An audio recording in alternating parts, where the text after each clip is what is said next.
bahwa kami Tuhan Yesus sumber segala dan segala kami saudara mata kemudian besar dan kaya dari hari ke hari menjadi semua tujuan selamat dan warga yang mahu dengan lain hari ulang tahun kira-kira pernikahan dan sebagian lainnya minggu berlaku Januari 2024 sampai dengan 1 32 dan turut berempati dengan warga Jemaat yang sedang mengalami berbagai tantangan itu saksi dan masyarakat maupun masyarakat dengan mohon doa kepada Yesus Kristus daripada segala persoalan keluarga jemaat serta menikah dan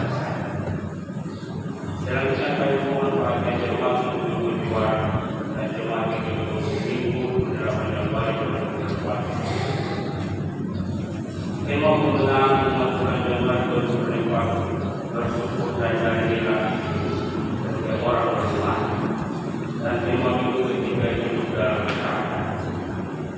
ibadah minggu depan minggu 4 Februari 2024 yang seperti ini kebanyakan komisi gedung gereja BTL kemudian di gedung gereja BTL gedung SNTP Immanuel Kalvari dan lapas pukul 19.00 di gedung gereja BTL dan gedung gereja kami mengimbau kepada seluruh warga jemaat untuk menjaga kebersihan dalam rumah ibadah dan tidak membuang sampah pada melalui kendaraan atau yang lain yang berasal dari bangsa tempat duduk atau seberang tidak membiarkan anak-anak kecil untuk bermain-main sampai ke ruang hal-hal saat ibadah bukan disampaikan kepada jemaat bahwa ibadah keluar sekitar ke-42 semakin berlangsung hari ini di gedung gereja BTL. Kami sebagai pemasukan keuangan jemaat sebagai berikut. Tahun 20 Januari 2024 pendapatan tanggal 21 Januari 2024 tahun 20 Januari 2024 dan beberapa juta rupiah. Pendapatan tanggal 20 Januari sampai dengan 20 Januari 2024 rupiah. Belanja tanggal 20 sampai 7 Januari 2024 26 rupiah. Kalau tanggal 7 Januari 2024 rupiah.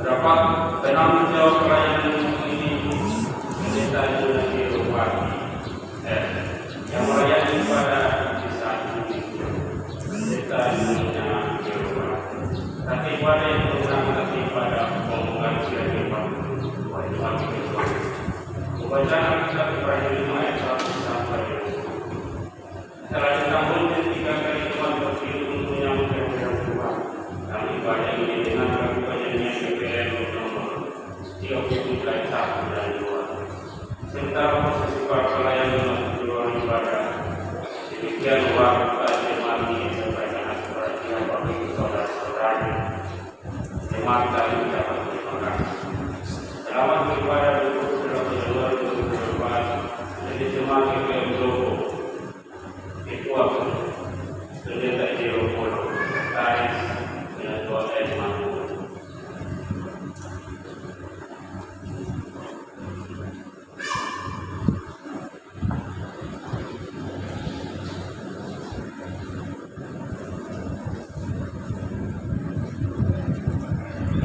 Amen.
Bapak Ibu Jemaat selamat pagi dan shalom. Kita mulai pembahas kita di saat ini. Pertolongan kita adalah di dalam nama Tuhan yang menjadikan langit dan bumi, di dalam kekuatan dan benteng kekuatan bagi orang yang diurapi.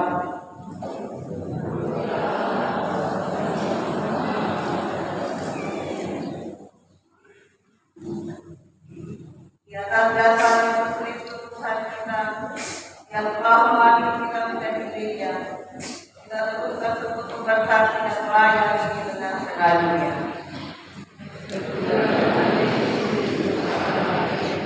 Yang berdoa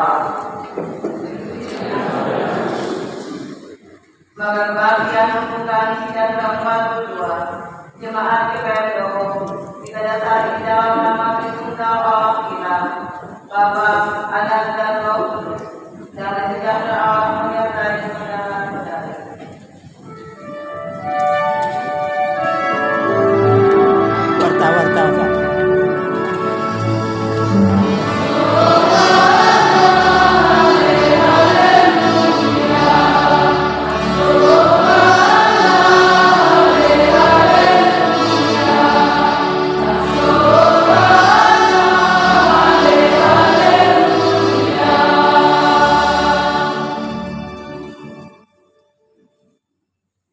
Warta.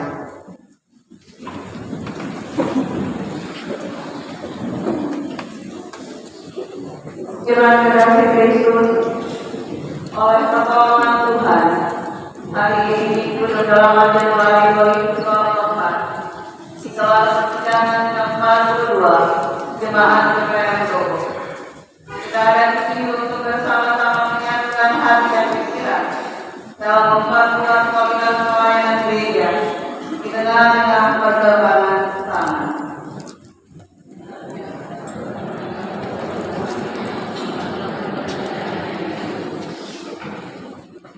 Diberkatilah gereja yang mengandalkan Tuhan, yang menaruh harapan kepadanya.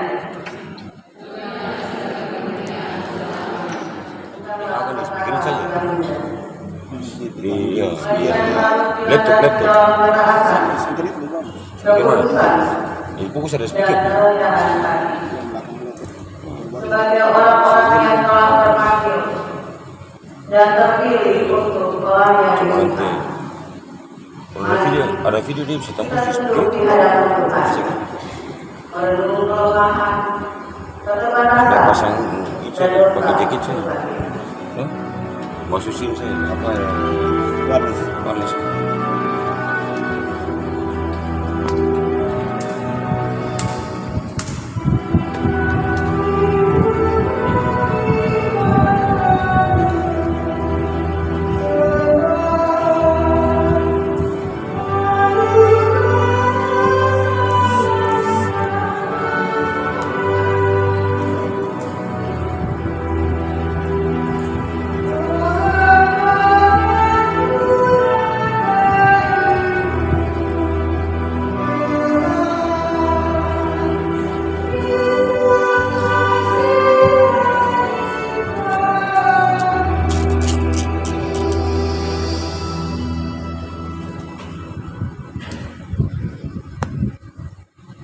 Tolonglah kami ya Tuhan, penyelamat kami dari kemuliaan nama-Mu. Lepaskanlah kami dan ampunilah dosa kami. Oleh karena kuasalah kami yang melalui dan jikalau kami yang boleh.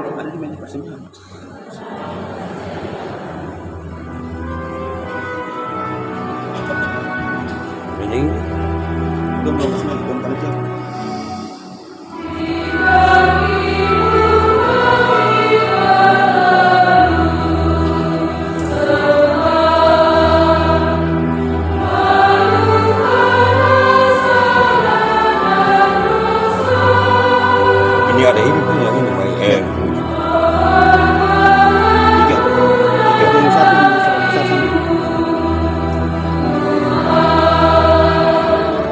Yesus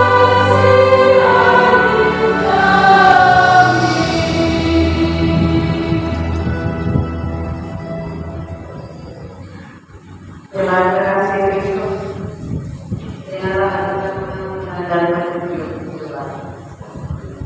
Berbahagialah orang yang diampuni pelanggaran-pelanggarannya dan yang ditutupi dosa-dosanya. Berbahagialah manusia yang kesalahannya tidak diperhitungkan Tuhan kepadanya. Dalam kasih karunia yang dianugerahkannya kepada kita, lebih besar daripada itu. Karena itu hendaklah kita tetap teguh beriman kepada Allah di dalam Kristus, sambil melakukan pesan firman Tuhan, bahwa iman bekerja sama dengan perbuatan-perbuatan, dan oleh perbuatan-perbuatan itu iman menjadi sempurna.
Maksud saya itu gantinya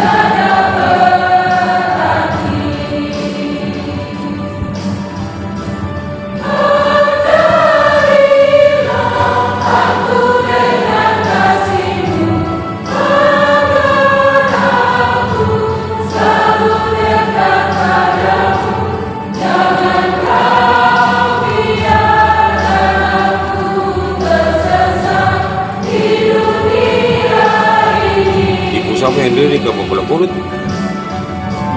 Ibu siapa yang dulu di Kabupaten Kulut? Tahun Jawa nggak?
Saudara-saudari sebagai orang-orang yang telah ditebus dan selalu pelayan-pelayan Kristus dengan nama petunjuk hidup baru sesuai kebenaran yang tertulis dalam kitab suci.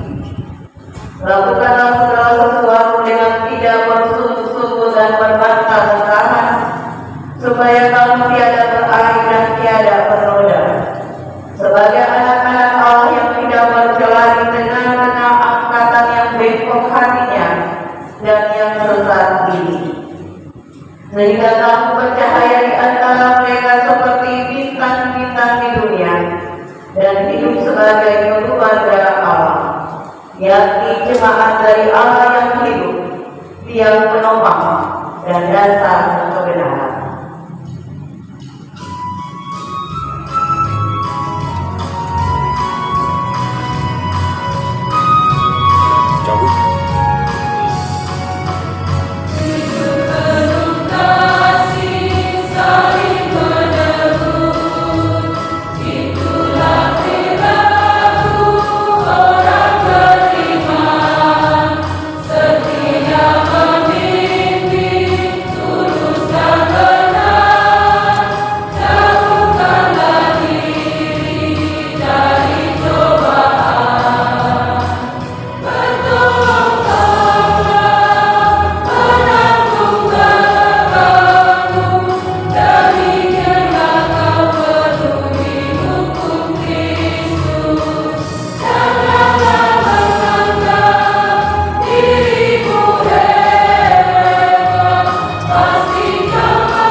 Iya, mereka bilang bisa nanti di sini pas dikira apa? Lebih ini mau dia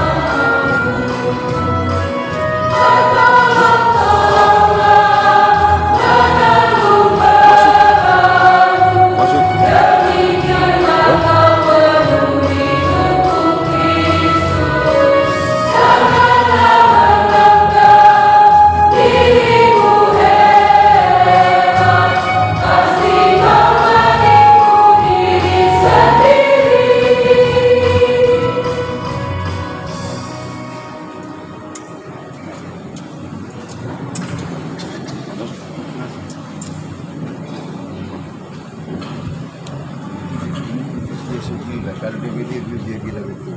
siapa? Itu manusia. Di mana? Tiap sini samping samping bawah itu sudah. Sambung. Belum sama si turun bawah. Mas. Salah banget. Oh, sang di mana?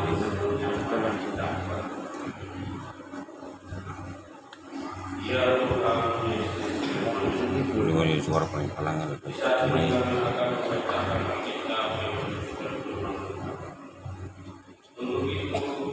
Kami memohon hanya hati kami agar dapat memahami kebenaran di dalam firman yang kami baca dalam nama Tuhan Yesus kami.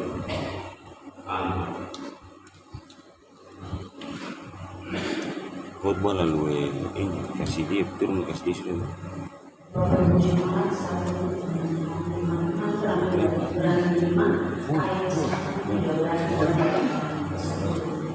Ini saya pemutaran tidak begini sih.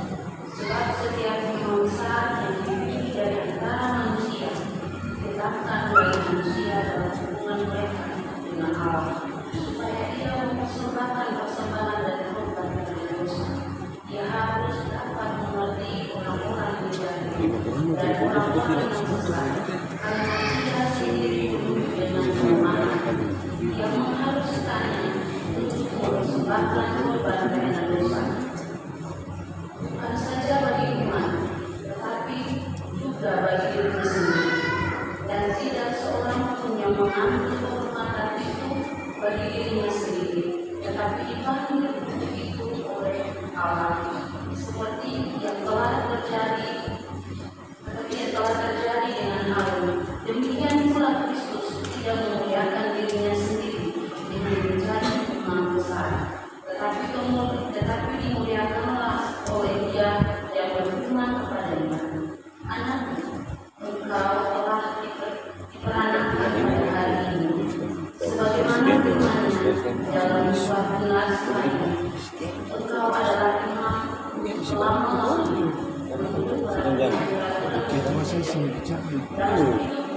Sebagaimana Ia telah mempersembahkan doa dan permohonan dengan rakam tangis dan berdoa kepada Dia yang sanggup menyelamatkannya dari maut dan karena kesalahannya Ia telah dibenarkan dan sekalipun Ia adalah anak, Ia telah belajar menjadi taat dari apa yang telah diberikannya, dan sehingga Ia mencapai kesempurnaannya, Ia menjadi fokus keselamatan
Mari berseru Tuhan Yesus, makan dan siapa? Gimana? Hari ini kita boleh bersyukur. Tapi hari ini 28 Januari 2024. 3 hari lagi kita akan meninggalkan bulan pertama di tahun 2024. Karena itu kami kita bersyukur sebab kasih dan kemurahan kami Allah masih memberi kita kesempatan untuk menjalani hidup di dunia. Amin Bapak Ibu. Hari ini pula sebelum kita mengakhiri bulan Januari, memang ini boleh melakukan sidang jemaatnya yang ke-42. Itu berarti sejak tahun 1982 pertemuan semacam ini sudah dilakukan, dan tentu setiap persidangannya berbeda. Tapi hal yang selalu sama adalah orang-orang beriman datang bersama-sama untuk meramu pikiran-pikiran dalam tugas kesaksian, jadi sebuah keputusan iman guna peningkatan kualitas iman. Saya percaya kita yang menjadi bagian dalam perkumpulan sidang jemaat ke-42 ini adalah orang-orang percaya yang sudah teruji kesetiaan dan ketaatannya bersama Tuhan dalam pelayanan ber-GPN selama ini. Sidang jemaat ke-42 juga menjadi sidang terakhir jemaat buku dalam satu persekutuan jemaat yang terdiri dari 30 sektor dalam arak-arakan bersama. Pada waktunya 6 sektor akan dilepaskan menjadi satu jemaat baru. Sungguh sejarah baru kembali lagi diukir oleh jemaat GPN. Persekutuan yang diberkati oleh Tuhan Yesus Kristus. Ibrani pasal 5 ayat 1 sampai 10 sudah kita baca bersama.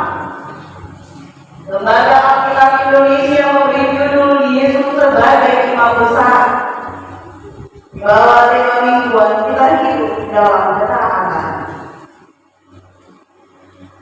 Narasi Ibrani 5 ayat 1 sampai 10 memberikan sebuah pandangan tentang imam besar. Siapa itu imam? Imam adalah suatu jabatan dalam umat Israel yang sangat penting perannya. Tugasnya mempersembahkan korban, mengadakan doa dan memberi berkat. Sekali dalam setahun imam bisa memasuki ruang maha dari bait Allah untuk mempersembahkan korban berkat dan pendamaian atas dosa. Bukan saja mempersembahkan korban karena dosa bagi umat, tetapi pula bagi dirinya sendiri, karena ia pun penuh dengan kelemahan sebagai seorang manusia biasa. Hal ini menandakan imam besar yang disandang oleh Harun sebagai manusia terbatas dalam kemanusiaan dan kedagingannya dalam melakukan tugas-tugas sebagai seorang imam tidak luput dari dosa. Maka sebagai manusia biasa, status sebagai imam besar sudah menjadi kesempurnaan hidup seseorang. Persekutuan yang diberkati oleh Tuhan Yesus Kristus. Hal kedua, Yesus dalam panggilannya sebagai imam besar, keimamannya oleh Allah dilakukan menurut peraturan Melkisedek. Bapak Ibu boleh membaca pasal selanjutnya dari pasal 5 kitab Ibrani yang kita baca. Ibrani pasal 7 ayat 11 dan ayat ke-37. Artinya yang menjadi imam besar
Justru sebaliknya,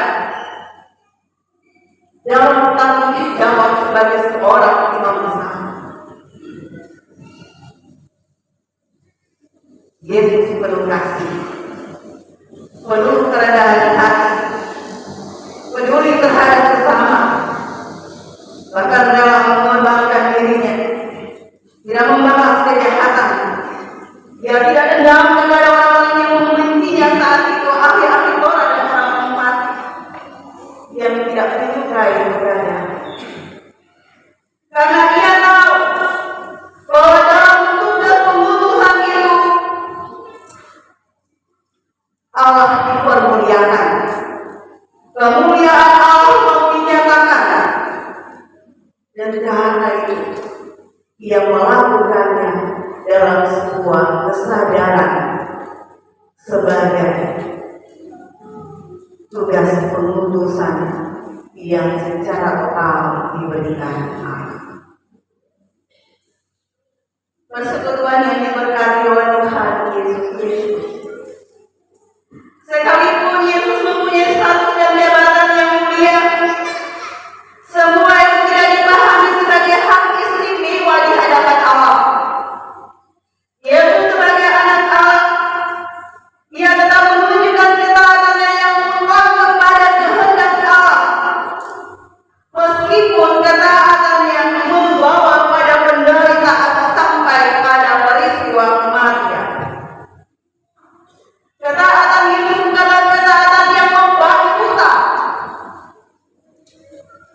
Ketaatan yang justru menjadi pokok keselamatan bagi manusia dan dunia ini, bagi Bapak Ibu dan saya.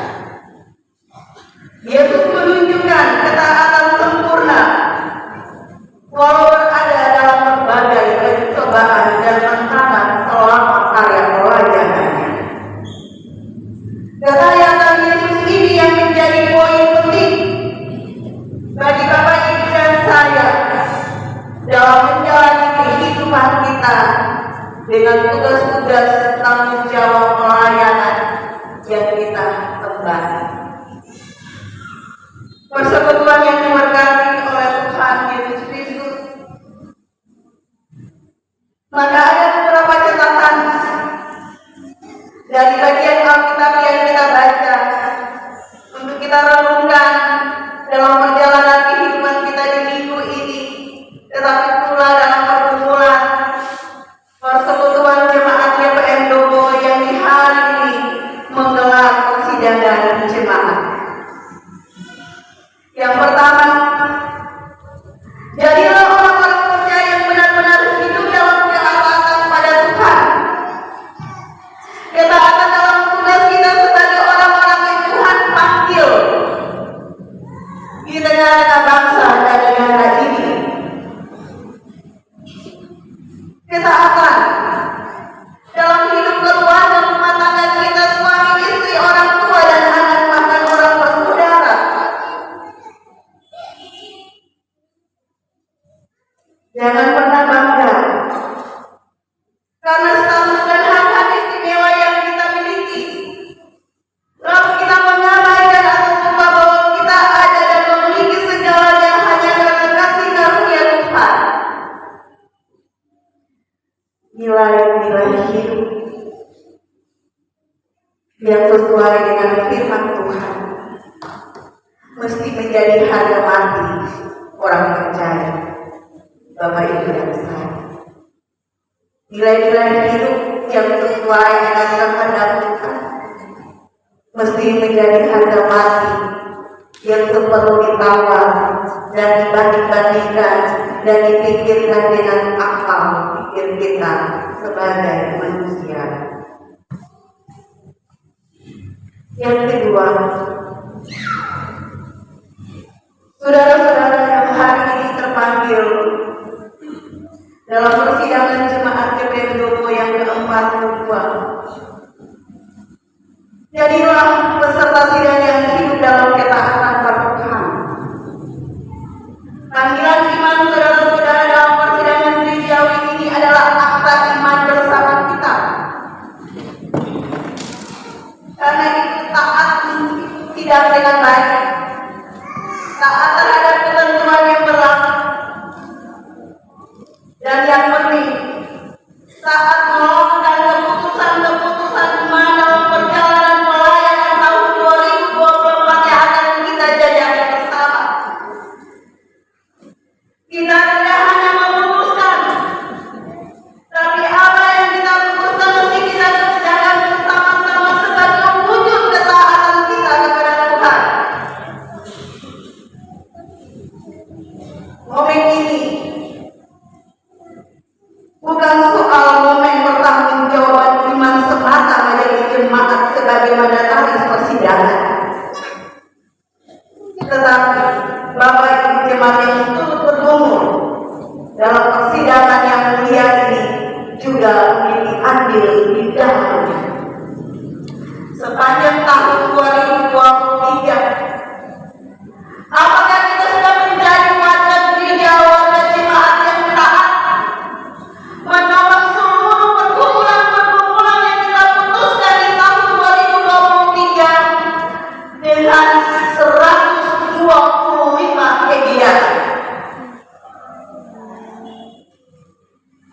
Apakah sungguh-sungguh kamu memberi diri dalam ketaatan melakukan amanat iman ini atau tidak? Karena sesungguhnya kehadiran kita dalam momen persidangan semacam ini adalah kehadiran yang berkelanjutan. Kehadiran kita dalam momen semacam ini adalah kehadiran yang membutuhkan kerja bersama kita, bukan hanya prasangka bersama. Saudara-saudara yang dikasihi oleh Tuhan Yesus. Hal yang ketiga, dari bagian Alkitab ini pula kita belajar tentang nilai ketaatan bagi Bapak Ibu para pelayan yang sudah ada di sisa tahun priorisasi ini. Apakah benar-benar dalam menjalani tanggung jawab pelayanan Bapak Ibu sudah ada dalam sebuah ketaatan menjaga keputusan hidup dalam pelayanan yang dilakukan sepanjang tahun priorisasi ini? Yesus dalam menjawabnya sebagai seorang imam besar, imam agung. Ia menjaga kekudusan hidupnya. Ia melakukan kehadiran yang menjajakan Allah dengan tidak bersungguh, dengan tidak bertanda-tanda. Ia melakukannya dengan sepenuh hati. Hidup kita sebagai pelayan mesti berdampak positif bagi orang-orang yang kita layani, dan itu mesti berbarengan dengan kekudusan hidup kita, ketaatan yang bukan kita kerjakan, tetapi ketaatan yang nampak dalam tugas-tugas yang kita kerjakan. Kekudusan hidup yang benar-benar nampak ketika orang melihat siapa itu pelayan yang menjadi role model terhadap kata yang diucapkan.